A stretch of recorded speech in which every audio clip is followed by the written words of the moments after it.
So hello my dear friends, welcome back to my channel let's speak English. અને આજનો topic છે WH question who, હુમ અને whose. ત્રણે ત્રણ તમને જો સિમિલર લાગે છે પણ કોમ્પ્લિકેશન વધારે પડતું છે એ આજે આપણે ક્લિયર કરીએ કે ત્રણે WH ક્વેશ્ચન છે અને હંમેશા ક્વેશ્ચન કરવા માટે આ ત્રણે ત્રણનો ઉપયોગ થાય છે. કોઈક એક્ઝામ્પલ લઈ અને હું તમને સમજાવું કે હુ એટલે કે કોણ, ઓકે, હુમ એટલે કોને અને હુઝ એટલે કોનું. ધ્યાન આપજો કે કોઈક એક્ઝામ્પલ લઈએ કે I can play with Ram. કોઈ પણ ટેન્સનું તમે લઈ શકો. આપણે અલગ અલગ ટેન્સની અંદર પ્રેક્ટિસ કરીશું કે જેથી તમારું સ્પોકન બેટર બને. કે I can play with Ram, હું રામ સાથે રમી શકું છું. ઓકે, કોની સાથે? ઓકે, કોણ શું છે? કોણ રામ સાથે રમી શકે છે અને હું કોની સાથે શું છે? કોની સાથે. ધ્યાન આપજો કે આ શું છે? કર્તા છે. તો કર્તા વિશે જો તમારે ક્વેશ્ચન કરવો છે કે કોણ કામ કરે છે એવો ક્વેશ્ચન કરવો છે તો તમારે WHO એટલે કે હું નો ઉપયોગ કરવાનો. જેમ કે who can play with Ram. શું ક્વેશ્ચન થાય આનો? Who can play with Ram. Ram સાથે કોણ રમી શકે છે? રામ સાથે કોણ જઈ શકે છે? Who can go with Ram. કોણ રમી રહ્યું છે? તો હુ ઇઝ પ્લેઇંગ. ઓકે, સો આપણે અલગ અલગ ટેન્સ ની અંદર કરીએ આપણે કે who can play with Ram એટલે કે કોણ રામ સાથે રમી શકે છે. કોને રામ સાથે રમવું જોઈએ? હુ શુડ પ્લે વિથ રામ. કોણ રામ સાથે રમી શકતું હતું? હુ કુડ પ્લે વિથ રામ. કોણ રામ સાથે રમી રહ્યું છે? Who is playing. શું થાય? Who is playing with Ram. Ram સાથે કોણ રમી રહ્યું છે? કોણ રામ સાથે રમી રહ્યું હતું? Who was playing with Ram. Okay, clear થઈ ગયું કે કોઈ પણ ક્વેશ્ચન કરવો છે કોણથી, કે કોણ રમી રહ્યું છે, કોણ ગાઈ રહ્યું છે એટલે કે ક્લાસમાં કોણ ગાઈ રહ્યું છે? Who is singing in the class. પેલા ગ્રાઉન્ડમાં કોણ રમી રહ્યું છે?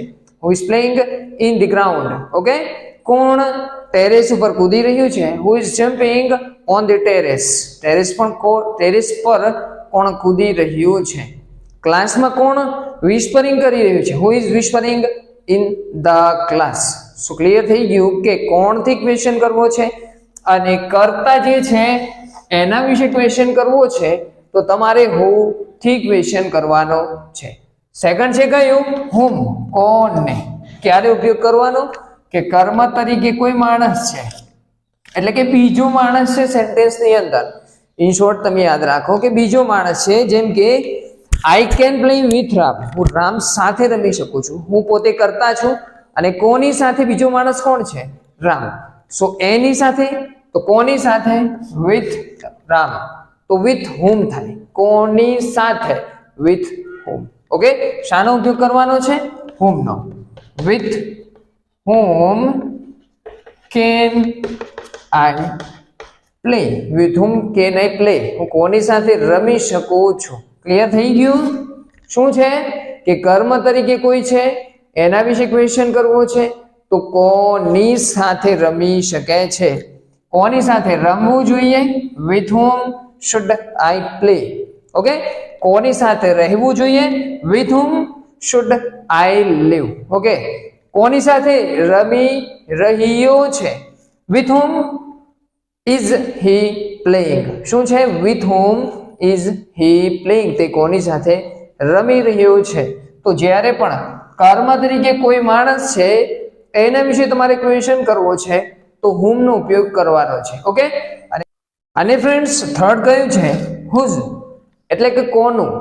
જેમ કે આ ઘર કોનું છે, આ મોબાઈલ કોનો છે, આ પેન કોની છે, આ સ્વેટર કોનું છે. તો કોનું, કોઈની માલિકી વિશેનું જો તમારે ક્વેશ્ચન કરવો છે તો હુઝ નો ફક્ત ઉપયોગ કરવાનો છે. કોઈક એક્ઝામ્પલ લઈ અને આપણે પ્રેક્ટિસ કરીએ કે ધીસ ઇઝ માય મોબાઈલ. આ મારો મોબાઈલ છે. આ શું છે? આ મારો મોબાઈલ છે. તો આ કોનો મોબાઈલ છે?